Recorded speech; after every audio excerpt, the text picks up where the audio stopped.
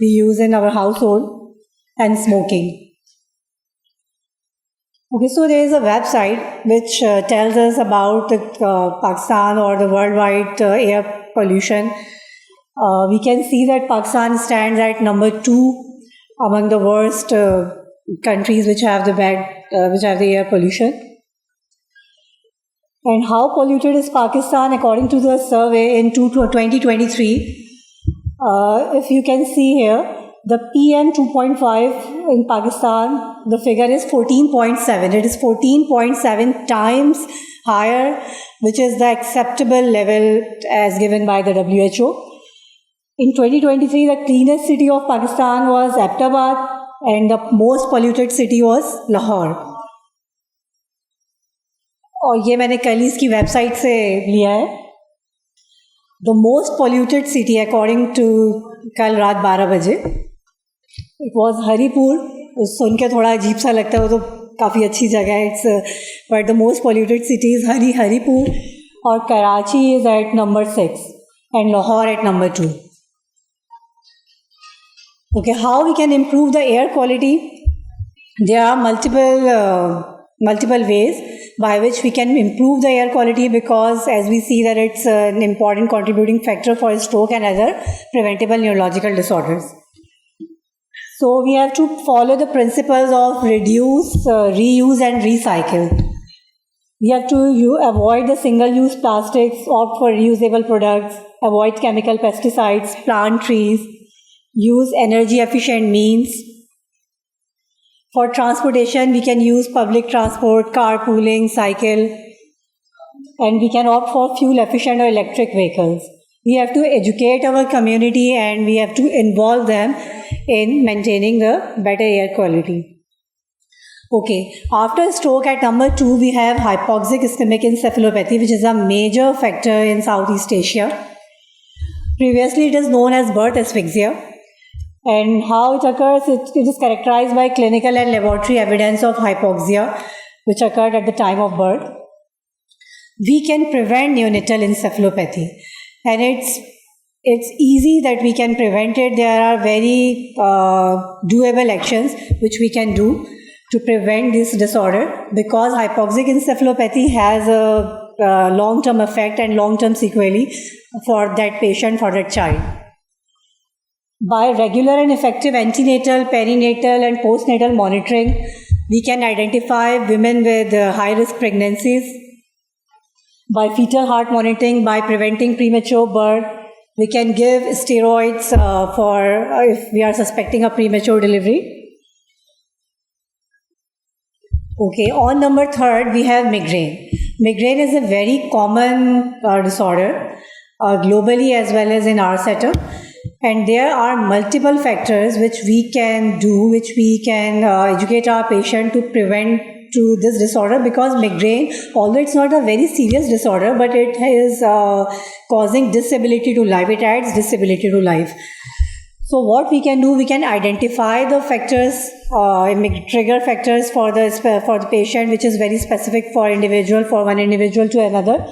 And we can improve awareness. We can provide them with early preventive therapies so that migraine can be prevented and quality of life can be improved. Okay, at number 4, we have dementia. We have different type of dementia. Some are neurodegenerative dementia, for example, Alzheimer's, Lewy body dementia, and we have vascular dementia. Vascular dementia can be prevented by controlling the vascular risk factors, by controlling diabetes or hypertension, by maintaining lower BMI, by controlling dyslipidemia and other factors. Apart from these vascular risk factors, there are studies which shows that the persons who have higher mental activity during their life, who have more social interaction, they are usually prevented from developing dementia early in life. So what we have to do, we have to improvise the literacy rate of our country. We have by increasing the complex work, by rich social network, by doing mentally stimulating activity, physical activity, healthy diet. By taking all these measures, we can prevent dementia to some extent. Then diabetic neuropathy.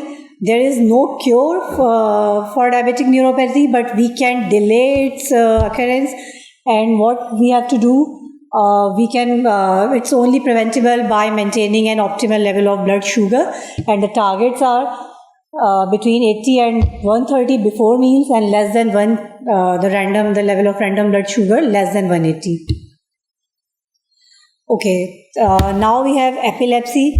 There are multiple causes of epilepsy. Some are genetic, some are inherited, some we cannot prevent epilepsy in every case, but there are instances in which epilepsy is a sequel of some preventable conditions. For example, See, epilepsy can occur as a sequel of neonatal encephalopathy. It can occur as a consequence of meningoencephalitis. It can occur as a result of road traffic accidents or by CNS trauma. So we can prevent these conditions in order to prevent or decrease the burden of epileptic individuals. Okay, I have found a new definition of selfish. So those people who are busy on their cell phone every time, these are actually selfish. Okay, there are neurological sequel of preterm birth. What happened when a baby was born before the due date? There are multiple disorders which a baby can develop later in their life. ضروری نہیں ہے کہ at the time of birth اس کو hypoxia ہی ہوگا. If there is no birth asphyxia, still a person can develop these sequelae due to preterm birth. These are cerebral palsy, low IQ, hearing loss, epilepsy, ADHD, and autism. These are becoming very common these days. How can we prevent the sequel of preterm birth? By preventing preterm birth, by taking different measures, and by optimizing maternal healthcare facilities. Okay, so by giving a good antenatal care, by giving an excellent natal care, and by providing a good neonatal care, we can prevent the sequel. Okay, you never know how strong you are until being strong is the only choice you have. And this true holds for different disabilities, for different sequel of different infections. What is this? Opisthotonus. اور کس condition میں ہوتا ہے؟ Tetanus میں. Okay, the most preventable neurological disorders are the infections. There are CNS infections which specifically target nervous system, and there are other infections, systemic infections, which all have their neurological complications. And the best way to prevent these neurological disorders are to vaccinate beforehand. And luckily we have vaccinations available for many infections. We have measles, mumps, rubella, all can lead to meningoencephalitis. We have tetanus, polio can cause disability, rabies, influenza, Japanese encephalitis, yellow fever, pneumococcal disease, meningococcal disease. So basically all of these organisms can cause meningoencephalitis mainly, and it can also affect nerve and muscle as well. So the best way to prevent these infections are to vaccinate. Brain cancer, we have primary brain cancers and secondary brain cancers. Primary brain tumors are, there's no cure to prevent a person from developing a primary brain tumor specifically, but we can minimize or we can prevent a patient from its metastatic or paraneoplastic effects. If we talk about the infections, HIV is becoming more common even in our population, and there are direct effects of HIV on central or peripheral nervous system in forms of AIDS-related dementia, polyneuropathy, myopathy, and there are some treatment-induced disorders. For example, heart therapy can cause myocyte muscle disease. It can cause neuropathy, and there is a wide range of opportunistic infection which a person with AIDS can develop. Hepatitis C similarly can affect nervous system, peripheral and central nervous system. It can cause neuropathy, different type of neuropathies. CIDP, it has association with CIDP. It can cause mononeuritis multiplex, and also it can cause myelopathy. Then there are multiple sequelae and neurological complications of meningoencephalitis, which we can prevent by early detection and by providing complete therapy. For infection control, luckily we have different vaccinations and immunization program to prevent these infections. Okay, so the conditions has not been changed since now. میرے خیال سے ایسے ہی کچھ ہو رہا ہوتا ہے نا exam کے ٹائم پہ. Lastly, we have some disorders which are caused by nutritional deficiencies. The most common nutritional deficiencies are related to B complex like B1, B6, B3 and B12. And also we have some deficiencies related to folate or iron. By taking a healthy diet, by supplementing diet or augmenting the diet with these nutrients, we can prevent many neurological disorders. Okay, so the conclusion is that neurological disorders are becoming more common, and it is the most common cause of causing the global burden of disease. Many of these are preventable to some extent, because once the disability sets in, it would be difficult to cure the patient completely from that disability. So a stitch in time saves 9. Okay, I will end my talk with a short ayat, but it has a very deep message. وَلَا تَمْنُنْ تَسْتَكْثِرُوا, and do not confer favor to acquire more. Thank you.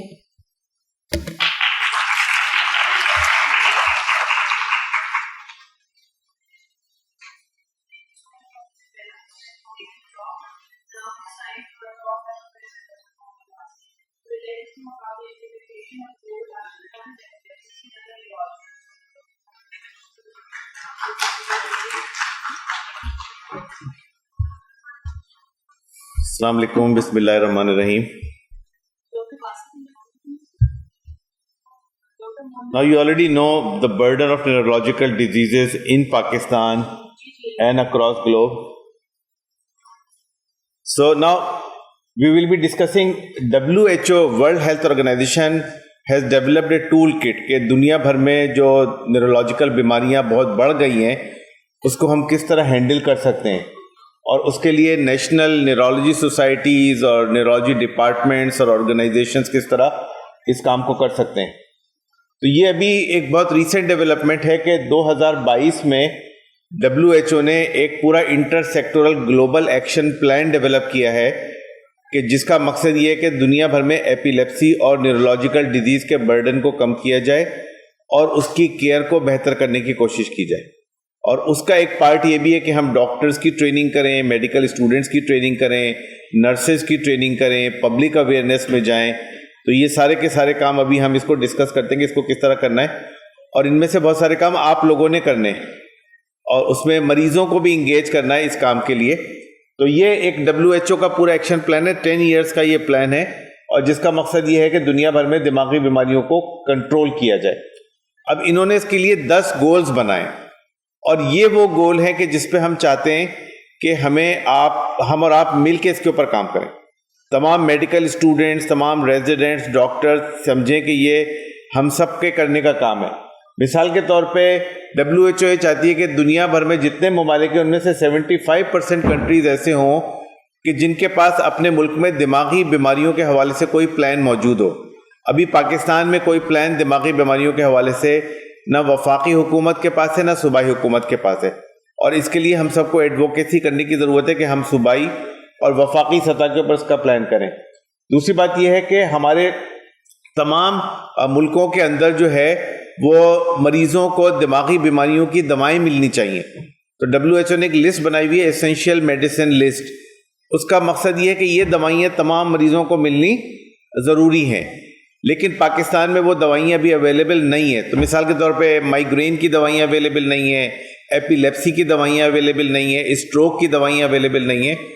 تو WHO کا کہنا یہ کہ تمام دوائیاں مریضوں کو اویلیبل ہونی چاہیے, اور اس کے لیے ہمیں پاکستان میں کوشش کرنی چاہیے کہ پاکستان میں یہ اہداف ہم حاصل کرنے میں کامیاب ہو سکیں. تو یہ ایک 10 سال کا ٹارگیٹ ہے کہ جس میں آپ سب اس کے اندر شامل ہوں, اور ہم اس بات کی کوشش کریں کہ ہم پاکستان میں دماغی بیماریوں کو کم کریں. یعنی صرف ڈاکٹرز کا کام یہ نہیں ہے کہ بیماریوں کا علاج سیکھ جائیں یا اس کی تشخیص سیکھ جائیں, بلکہ اس کو کم کرنا اور اس کا جو امپیکٹ پورے معاشرے کے اوپر ہے اس کو کم کرنے کی کوشش کرنا بھی ڈاکٹرز کی ذمہ داری ہے. اور ایک بڑی اس کی وجہ کیا ہے, جس طرح ابھی ڈاکٹر سمیرہ نے بھی آپ کو بتایا, ڈاکٹر مالک نے بھی آپ کو بتایا کہ پچھلے 20-25 سالوں میں دماغی بیماریوں کا برڈن بہت زیادہ بڑھ گیا ہے. تقریباً دنیا کے اندر بھی اور ہمارے ملک میں بھی ہر تیسرے آدمی کو کوئی نہ کوئی دماغی پرابلم ہے. 43% ہے برڈن نیورولوجیکل ڈیزیز کا.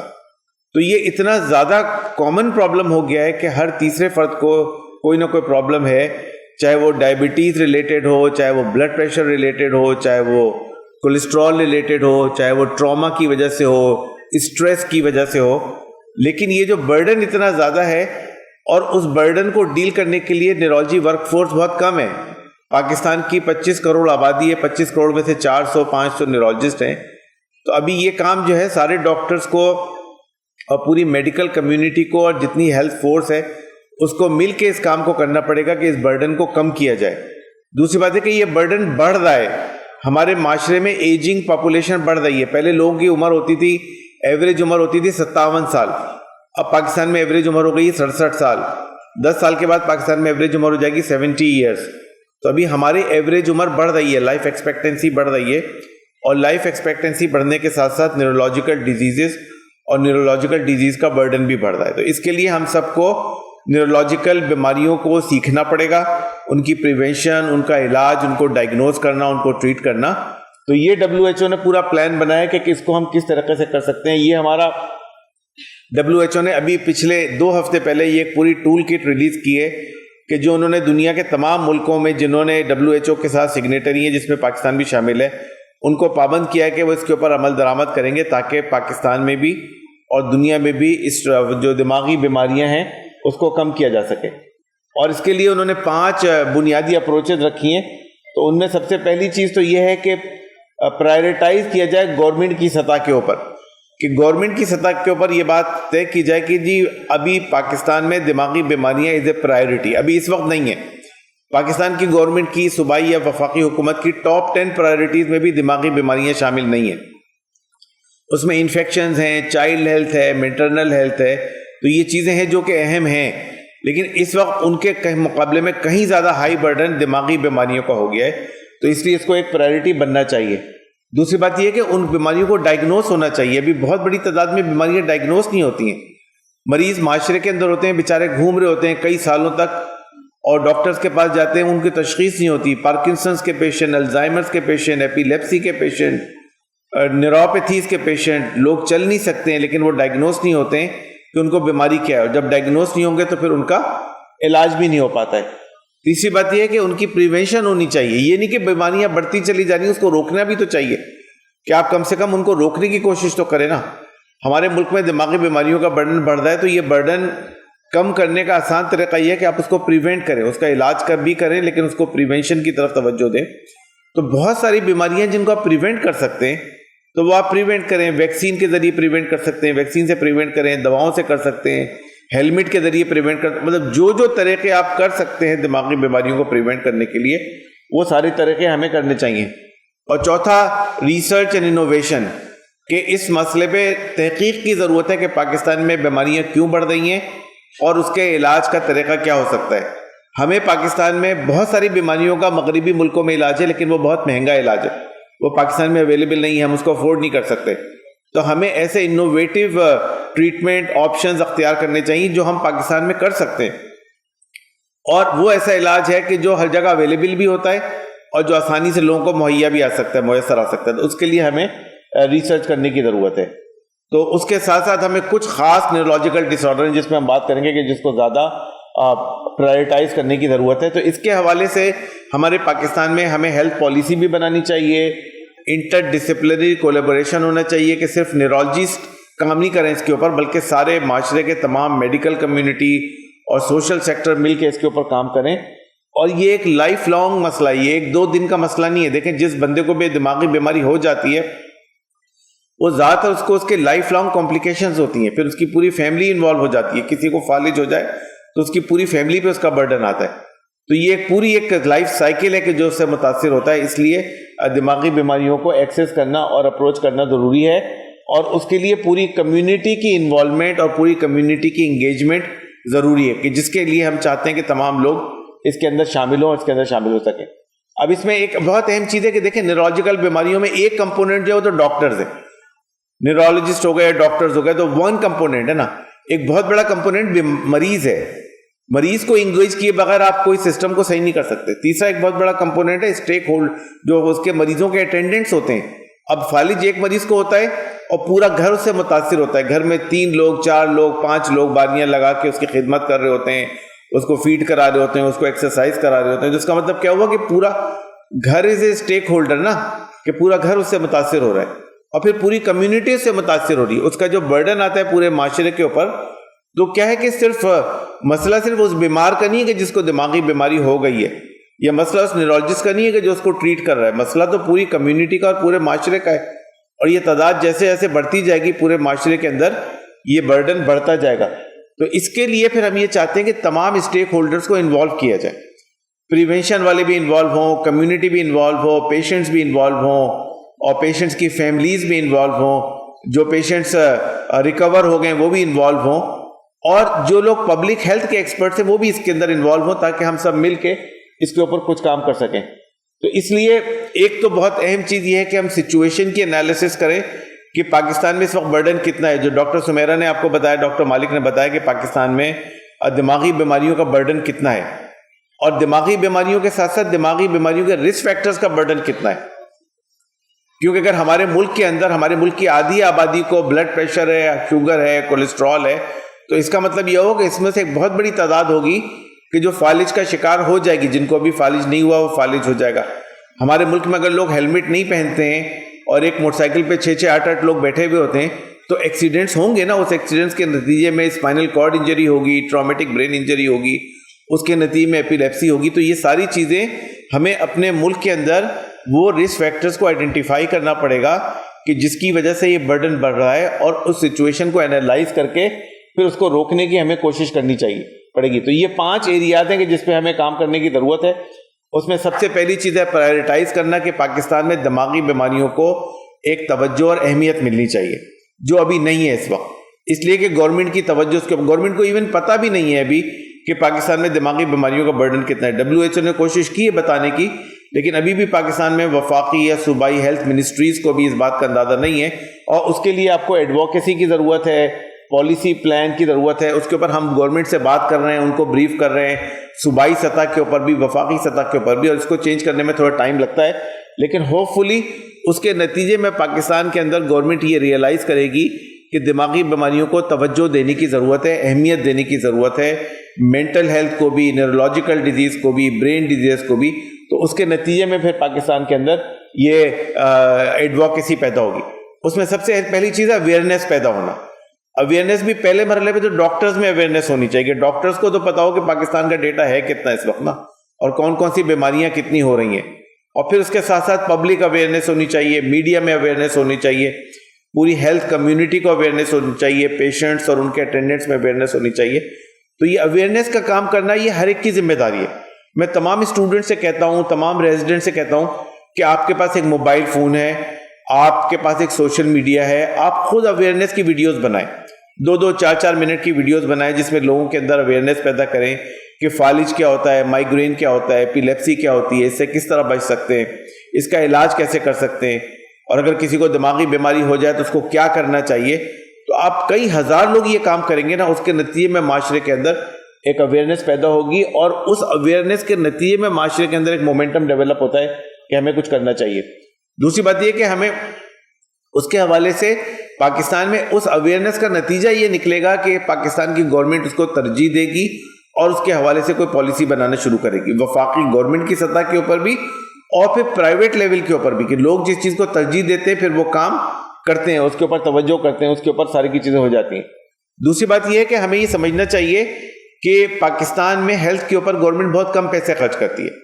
یعنی گورنمٹ کا جو اخراجات ہیں, جو بجٹ ہے ہیلتھ کا, وہ بہت کم ہے. وفاقی حکومت کو تو ٹوٹل 10-11 ارب روپے ہے, جو کہ کچھ بھی نہیں ہے سمجھ لیں, اور اس سے کہیں زیادہ تو سڑکوں پہ اور چھوٹی چھوٹی چیزوں پہ خرچ ہو جاتے. اور تمام صوبائی حکومتوں کو ملا کے بھی کوئی 400-500 ارب سے زیادہ کا بجٹ نہیں ہے پاکستان کے اندر 10,000 ارب کے بجٹ میں سے. تو پاکستان میں health is not a priority for government, لیکن لوگوں کے نزدیک بھی ہیلتھ ایک پرائرٹی نہیں ہے. لوگ اپنی گاڑیوں پہ, موٹر سائیکلوں پہ اور چیزوں پہ زیادہ خرچ کرتے ہیں اپنی ہیلتھ کے مقابلے میں نا. تو ہیلتھ کو ایک پرائرٹی بننا چاہیے, خاص طور پہ دماغی ہیلتھ کو, اور یہ ہمیں لوگوں کو ایجوکیٹ کرنا چاہیے, گورنمنٹ کو اور ایون ڈونرز کو بھی ہمیں ایجوکیٹ کرنا چاہیے کہ کس طرح ہم پاکستان میں صحت کو ایک پرائرٹی بنا سکتے ہیں اور صحت مند معاشرے کو ایک پرائرٹی بنا سکتے ہیں. دوسری بات یہ ہے کہ پاکستان میں بہت ساری دماغی بیماریاں ہیں کہ جو پراپر ڈائگنوز نہیں ہو پاتی ہیں. یعنی بہت سارے GPs ہیں, ان کے پاس مریض جاتے ہیں, ان کو دماغی بیماریوں کا تشخیص کرنا نہیں آتا ہے. لوگ اور ڈاکٹروں کے پاس جاتے ہیں, ان کو تشخیص نہیں کرنا آتا. اتنے مریض ہمارے پاس آتے ہیں جو ادھر سے ادھر گھومتے رہتے ہیں. جب ہمارے پاس آتے ہیں پتہ چلتا ہے کہ سال 2 سال سے وہ ڈاکٹروں کے پاس جا رہے ہیں, ایک کے بعد دوسرے, دوسرے کے بعد تیسرا, تیسرے کے بعد چوتھا, لیکن وہ ان کو بیماری ڈائگنوز نہیں ہو رہی. ایون مائگرین جیسی پرابلم جو ہے نا ڈائگنوز نہیں ہو پاتی ہے. اور جو ہے نا ان کو سر درد ہو رہا ہوتا ہے, وہ 6 ڈاکٹر بدل چکے ہوتے ہیں, 4 MRI کرا چکے ہوتے ہیں, ہر ہفتے انجیکشن لگوا رہے ہوتے ہیں, لیکن کوئی اللہ کا بندہ ڈاکٹر ایسا نہیں جو ان کو ڈائگنوز کر سکے کہ ان کو مائگرین کا پرابلم ہے اور مائگرین کی دوائی دے تاکہ اس سر درد سے بھی ان کی جان چھوٹ سکے اور اس کے نتیجے میں ڈاکٹروں سے بھی ان کی جان چھوٹ جائے گی. لیکن یہ ہے کہ وہ مائگرین جیسی کامن پرابلم بھی لوگ ڈائگنوز نہیں کر سکتے ہمارے جو ڈاکٹرز ہیں نا. تو یہ ایک ایسی چیز ہے کہ جو اگر ہم ڈاکٹرز کو ٹرین کریں اور اس کی کیئر پاتھ ویز ڈیولپ کر دیں کہ لوگوں میں کم سے کم اس بات کی صلاحیت پیدا ہو جائے کہ کامن جو پرابلمس ہیں ان کو آئیڈینٹیفائی کریں, ایپیلیپسی کو آئیڈینٹیفائی کریں اور پھر اس کو صحیح ڈائریکٹ کر دیں. اگر آپ خود علاج نہیں کر سکتے آپ کو ریفر کر دیں, لیکن اگر آپ تشخیص ہی نہیں کریں گے تو پھر آپ علاج کیا کریں گے اس کا نا. تو ابھی ڈاکٹرز کو اس بات کو ہم سمجھتے ہیں اور اسی لیے یہاں پہ ہم نے زور دیا ہے کہ تمام ڈاکٹرز جو MBBS کر کے نکلتے ہیں ان کو کم از کم کامن نیورولوجیکل پرابلم کی ڈائگنوسس تو آنی چاہیے نا. ان کو پتہ ہونا چاہیے کہ یہ بیماریاں کیسے ڈائگنوز کرتے ہیں اور ان کو آئیڈینٹیفائی کرنا آنا چاہیے. اور اس کے لیے ظاہر کیپیسٹی بلڈنگ کی ضرورت ہے, ڈاکٹرز کی بھی اور نرسز کی بھی کیپیسٹی بلڈنگ کی ضرورت ہے, GPs کی بھی, میڈیکل اسٹوڈنٹس کی بھی, کہ ہم ان کو پراپر ٹرین کر کے اور ان کے اندر اس بات کی صلاحیت پیدا کر دیں کہ وہ مریضوں کو صحیح طریقے سے ڈائگنوز کر سکے. دوسری بات یہ ہے کہ access to medicine and technologies. دوسری بات یہ کہ آپ کو مریض کو آپ نے آئیڈینٹیفائی کیا, اب آپ کو اس کو ڈائگنوسس کنفرم کرنے کے لیے ٹیسٹ کرنے ہیں نا, تو وہ ٹیسٹ اویلیبل ہونے چاہیے. CT کرنا ہے آپ کو, MRI کرنا ہے, نرو کنڈکشن اسٹڈیز کرنی ہے, EEG کرنی ہے, EMG کرنی ہے. یہ ٹیکنالوجیز کاسٹ افیکٹو اویلیبل ہونی چاہیے. مریض افورڈ نہیں کر سکتا 50,000 کا MRI, تو اگر مریض کو MRI کرنا ہے تو پھر اس کو کس طرح یہ ٹیکنالوجی اویلیبل ہوگی تاکہ وہ ٹیسٹ کر سکے. تو ابھی یہ دوسری چیز ہے کہ جس کے اوپر ہمیں کام کرنا چاہیے کہ جو مریضوں کو ڈائگنوز کرنے کے لیے ٹیکنالوجی چاہیے وہ اویلیبل اور وہ کاسٹ افیکٹو ہو کہ مریض اس کو افورڈ کر سکے. گورنمنٹ کے اسپتالوں میں فیسلٹیز اویلیبل ہونی چاہیے کہ بندہ جائے 24 گھنٹے کے اندر اس کا MRI ہو جائے, نرو کنڈکشن ہو جائے, EMG ہو جائے, فری آف کاسٹ ہو جائے یا سبسیڈائز کاسٹ کے اوپر ہو جائے. تو یہ ایک چیز ہے کہ جس کے اوپر ہمیں کام کرنے کی ضرورت ہے. اور چوتھی چیز یہ ہے کہ جو کیئر پرووائڈ کرنے والے لوگ ہیں ان کو بھی ہمیں سپورٹ فراہم کرنے کی ضرورت ہے. وہ بھی ایک بہت بڑا ایک پرابلم ہے جو پاکستان کے اندر ہے کہ بہت بڑی تعداد میں لوگ جو مریض کے کیئر کے اندر انوالو ہوتے ہیں وہ خود ڈپریشن کا شکار ہو جاتے ہیں, خود انگزائٹی کا شکار ہو جاتے ہیں, خود جو ہے نا وہ بڑی اسٹریس کو ہینڈل نہیں کر سکتے ہوتے. خاص طور پہ اسٹروک کے پیشنٹس ہوتے ہیں, الزائمرز کے, لانگ ٹرم ایپیلیپسی کے پیشنٹس, تو ان کی پوری فیملی کو بھی سپورٹ پرووائڈ کرنے کی ضرورت ہوتی ہے. اور یہ سارے ہمارے اس کا کیئر ماڈل کا حصہ ہے. دوسری بات یہ کہ ہم یہ چاہتے ہیں کہ پاکستان میں تمام جو ڈاکٹرز ہیں ان کو ایک کمپیٹنسی بیسڈ نیورولوجیکل ٹریننگ مل جائے. یہ نہیں ہو کہ بندہ MBBS کر کے چلا جائے اور اس کو نیورولوجی نہیں آتی ہے اس کو. یعنی ابھی ایسا ہو رہا ہے پاکستان میں, ایسے لوگ ہیں کہ جنہوں نے 5 ایئرس MBBS کر لیا اور کبھی نیورولوجی نہیں پڑھی. وہاں ان کے پاس کوئی نیورولوجسٹ تھا ہی نہیں ان کے میڈیکل کالج میں, تو انہوں نے اس طرح پراپر طریقے سے نیورولوجی کی ٹریننگ نہیں کی ہے. تو یہ ایک بہت بنیادی چیز ہے کہ جس کو ہمیں اپنے سسٹم میں انکارپوریٹ کرنا چاہیے کہ جتنے میڈیکل اسٹوڈنٹ جو پاس آؤٹ ہوتے ہوں وہ کم سے کم ان کی ایک کمپیٹنسی بیسڈ نیورولوجی ٹریننگ ہو. جو ہم نے PMDC سے بھی کہا ہے کہ اس کو آپ ایک لازمی ٹریننگ کا حصہ کریں کہ جتنے لوگ پاس آؤٹ ہوتے ہیں MBBS کر کے یا MBBS کی ٹریننگ میں ان کو نیورولوجیکل ڈیزیز کی ڈائگنوسس اور ان کی مینجمنٹ کی ٹریننگ جو ہے نا وہ ہونی چاہیے. دوسری اگلی بات جو میں نے پہلے بھی کہی تھی وہ ہے ایسینشیل میڈیسنس, کہ ہر بیماری کی دوائیاں ہیں. اب ایپیلیپسی کی دوائی ہے نا, ایپیلیپسی قابل علاج بیماری ہے, آپ اس کو صحیح کر سکتے ہیں لیکن اس کے لیے مریض کو دوائی کھانی پڑے گی 2 سال 3 سال. اگر اس کو دوائی اویلیبل نہیں ہے, دوائی افورڈ نہیں کر سکتا, تو پھر تو اس کا علاج نہیں ہو سکتا اور اس کے نتیجے میں اس کو فٹس پڑتے رہیں گے. اس کے نتیجے میں ظاہر ہے اس کو ڈسیبلٹی ہو جائے گی, تو وہ فٹس بھی ہو جائیں گے, ڈسیبلٹی بھی ہو جائے گی. تو ایک بالکل قابل علاج بیماری ہے جو صحیح ہو سکتی ہے, جو نارمل لائف بندہ گزار سکتا ہے, اس کی دوائی کو پرووائڈ کرنا یہ ہماری ذمہ داری ہے. ہمارے معاشرے کی بھی ذمہ داری ہے, گورنمنٹ کی بھی ذمہ داری ہے. ایز اے میڈیکل کمیونٹی ہمیں اس بات کی کوشش کرنی چاہیے کہ جو مریض ایک بیماری کا ہے اس کو اس کی پراپر علاج مل سکے. اچھا, WHO نے پوری لسٹ بنا دی ہے, ایسینشیل میڈیسن لسٹ, اور ہر ملک نے اس کو سائن کیا ہے کہ ہم اس کو پرووائڈ کریں گے. لیکن ہمارے ملک میں بھی اس پر عمل درآمد نہیں ہو رہا ہے. اور یہ ایک چیز ہے جو ہمیں بات کرنے کی ضرورت ہے کہ صوبائی حکومتیں ہماری، اب مثال کے طور پہ ایپیلیپسی میں اگر لیویٹراسیٹام انہوں نے لکھا ہوا ہے کہ ہر مریض کو ملنی چاہیے، ہمارے یہاں تو کسی مریض کو نہیں ملتی لیویٹراسیٹام، گورنمنٹ دیتی نہیں کسی بھی مریض کو. گورنمنٹ اسپتالوں میں، ڈسٹرکٹ اسپتالوں میں، تعلقہ اسپتالوں میں کہیں اویلیبل نہیں ہے، سول اسپتال میں بھی اویلیبل نہیں. تو ابھی یہ دوائیں جو ہے نا اسینشیل میڈیسن ہے جو گورنمنٹ کو پرووائڈ کرنی چاہیے. اور دوسری بات یہ کہ جو این جی اوز ہیں، جو اور آرگنائزیشنز ہیں جو دوائیں پرووائڈ کرتی ہیں، وہ اس اسینشیل میڈیسن کو میک شیور کریں کہ یہ ساری کی ساری چیزیں ہیں.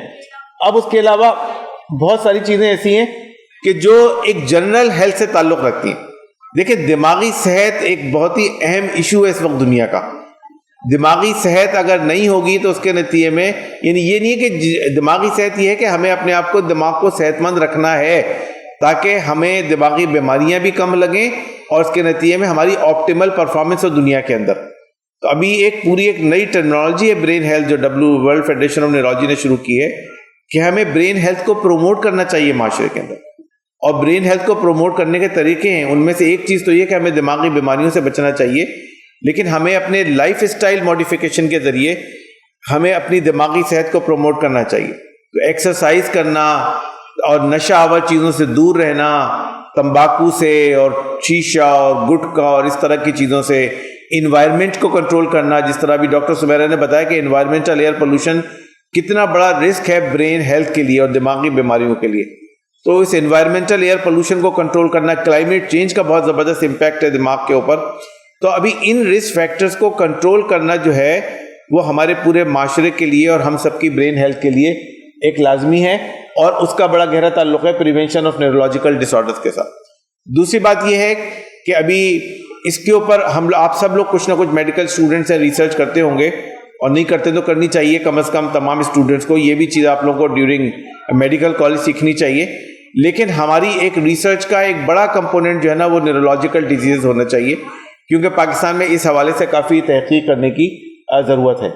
اب کچھ پاکستان میں دماغی بیماریاں ایسی ہیں کہ جس کے اوپر الگ سے ہمیں توجہ دینے کی ضرورت ہے. ان میں ایک سب سے بڑی چیز ہے برین انفیکشنز. ہمارے یہاں ابھی بھی بہت بڑی تعداد میں گردن توڑ بخار ہے اور ٹی بی کی بیماری ہے. دماغ کا ٹی بی جو ہے اس میں کافی ہائی مورٹیلٹی ہے اور اس میں کافی ہائی موربیڈیٹی ہے، ڈسیبلٹی ہے. اس کے علاوہ وائرل انفیکشنز ہے دماغ کے.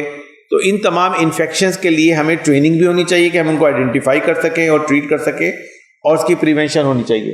دوسرے نمبر پہ ڈیمینشیا ہے. ڈیمینشیا کی بیماری بڑھتی جا رہی ہے اور جیسے جیسے ایجنگ پاپولیشن بڑھتی جا رہی ہے.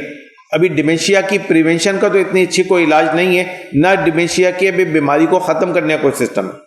ایسی دوائیاں آ گئی ہیں کہ جو ڈیمینشیا کی پروگریشن کو تھوڑا سلو ڈاؤن کر دیتی ہیں، لیکن ان مریضوں کو آئیڈینٹیفائی کرنا چاہیے ہمیں اور ان کو علاج کرنا چاہیے تاکہ ان کی بیماریوں کے جو بڑھنے کی رفتار ہے وہ کم ہو سکے، تاکہ وہ معاشرے کے اندر ایک فنکشنل رول پلے کر سکیں. اسی طرح ایپیلیپسی کی بیماری جس پہ میں نے کافی بات کی کہ اس کو ہمیں آئیڈینٹیفائی کرنا چاہیے، ٹریٹ کرنا چاہیے. پاکستان میں آپ یہ سمجھیں کہ ایپیلیپسی کے اگر کوئی 30-40 لاکھ مریض ہیں، ان میں سے آدھے مریض ایسے ہیں کہ جو کسی دوا پہ نہیں ہیں، اور ان میں سے کافی لوگ ایسے ہیں جو ڈائگنوز نہیں ہوئے ہوئے یا ڈائگنوز ہوئے ہوئے تو صحیح ٹریٹمنٹ ان کو نہیں مل رہی ہے.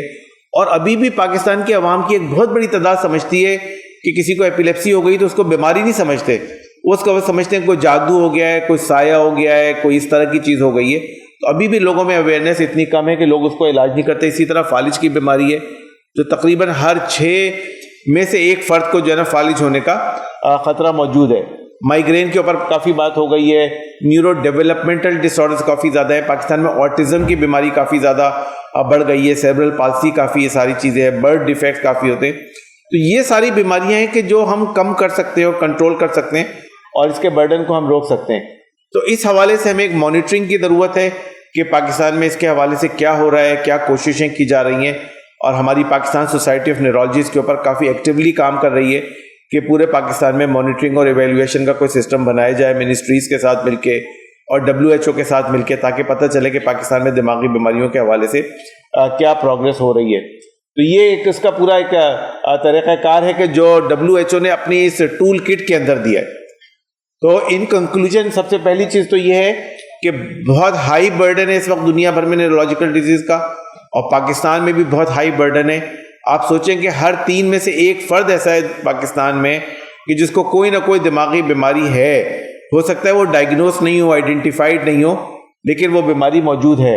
اور دوسری بات یہ کہ WHO نے یہ جو پوری ٹول کٹ بنائی ہے یہ ایک بہت اچھا ریسورس ہے جس کو آپ کو دیکھنا چاہیے, پڑھنا چاہیے, اور پڑھنے کے بعد اس میں پورا طریقہ لکھا ہوا ہے کہ کس طرح ہم اپنے ملک کے اندر, اپنے معاشرے کے اندر, اپنے شہر کے اندر کس طرح ہم دماغی بیماریوں کو کم کر سکتے ہیں. تو اس کو ہمیں پڑھنے کی ضرورت ہے. اور دوسری بات یہ ہے کہ ظاہر ہمیں پاکستان میں دماغی بیماریوں کو کنٹرول کرنے کے لیے ایک شارٹ ٹرم پلاننگ کی ضرورت ہے اور ایک لانگ ٹرم پلاننگ کی ضرورت ہے. شارٹ ٹرم چھوٹی چھوٹی چیزیں جو ہم کر سکتے ہیں ان میں اویئرنیس والا کام ہے, ڈاکٹرز کی ٹریننگ کرنے والا کام ہے. یہ تو ہم شارٹ نوٹس میں بھی کر سکتے ہیں نا کہ ہم بڑے پیمانے پہ لوگوں میں اویئرنیس پیدا کریں اور ڈاکٹرز کی ٹریننگ کریں. اور کچھ لانگ ٹرم کام ہے جیسے پالیسی میکنگ کا کام ہے, حکومتی سطح پہ کرنے کا کام ہے, بجٹ ایلوکیشن کا کام ہے. اس میں تھوڑا ٹائم لگتا ہے لیکن اس کے لیے بھی ہمیں کوشش کرنے کی ضرورت ہے. تو ایک اس کے لیے ہمیں ایز اے قوم, as a medical community, as a health community ہمیں کافی کوششیں کرنے کی ضرورت ہے, کیونکہ دیکھیں یہ ایک بیماریوں کا برڈن بڑھتا جا رہا ہے. اور دوسری بات یہ کہ اگر آپ اس کو نہیں روکیں گے تو آپ لوگ بھی اور ہم لوگ بھی اور ہمارے گھر والے بھی اس کا شکار ہوں گے. ہمارے پیرنٹس, ہمارے رشتہ دار, ہمارے فیملی ممبرز یہ بھی اس کا شکار ہوں گے. تو اس لیے اگر ہم چاہتے ہیں کہ یہ بیماری کا برڈن آگے نہیں بڑھے اور لوگ اس سے بچ سکیں اور ہم اپنے آپ کو بھی اس سے بچا سکیں, تو اس کے لیے ابھی سے ہمیں بہت سارے اقدامات کرنے کی ضرورت ہے. WHO نے ابھی سے ہمیں کافی اس کے حوالے سے اویئرنیس دی ہے کہ دیکھیں اگر ہم اس کو نہیں روکیں گے تو اس کے نتیجے میں یہ برڈن بڑھ جائے گا اور پھر آپ کے لیے ایک بہت بڑا نقصان ہو جائے گا جس کے نتیجے میں. تو اس کے لیے ہمیں کافی ورکنگ کرنے کی ضرورت ہے. تو آئی ایم تھینک فل کہ ڈاکٹر مالک نے اس کو آرگنائز کیا. ابھی ہم پوری دنیا میں ورلڈ برین ڈے مناتے ہیں, WFN مناتی ہے. وہ اس لیے مناتی ہے تاکہ دماغی بیماریوں کے حوالے سے اویئرنیس پیدا ہو معاشرے کے اندر, اور اویئرنیس پیدا ہونے کے ساتھ ساتھ یہ بھی ہو کہ ہم اس کے لیے کچھ کریں.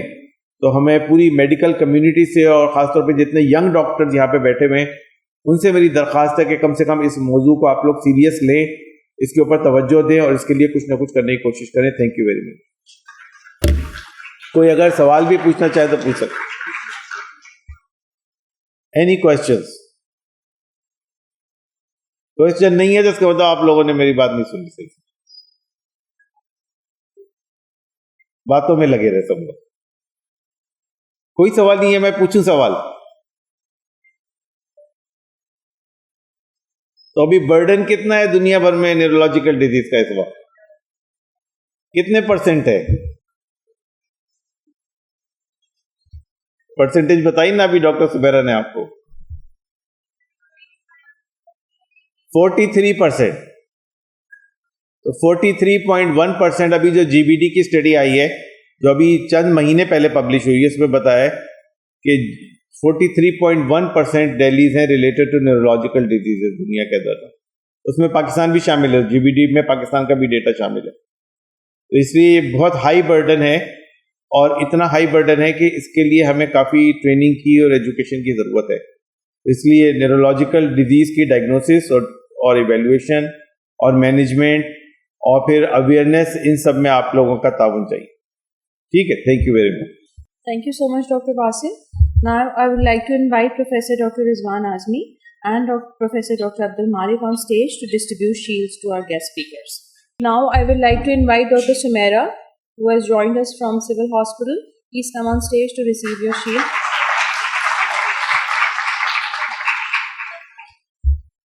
Thank you, Dr. Sumaira.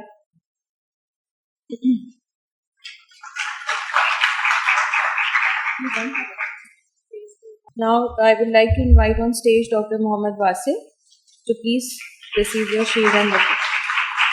Thank you, sir, for coming. Dr. Shafi, can you please join us on stage for a group photo? And Dr. Sumaira, can you please join us on stage for a group picture? Dr. Zainab, Dr. Shaida.